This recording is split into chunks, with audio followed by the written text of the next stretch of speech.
ating lugar sa Biliran mga kailot mo. Good morning sa tanan, nanatag diri sa Biliran, sulod na ta. Unya naatag diri sa kanang ilang tulay nga nindot po tayo. Mao yung paggawa sa kwan, alas 6. Ano?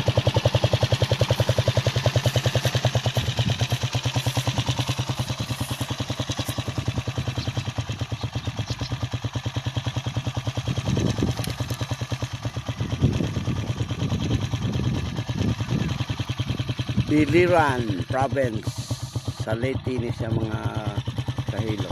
Pindot kayo ang lugar. Nagpags pa ng mga kon. Yang haring adlaw ningawas na. May mga isla-isla nila nga gagmay mga kahilo to. Isla-isla siya. Ito ang partner nga si Pula. Oh. Ala ka simple si Pula. Wala itong partner. God's help na gihatag sa Ginoo sa tuwa sa atong pagbiyahe. Siya ang ato ang partner sa kalampusan. Bless the Lord. Si Pula nga okay kayo.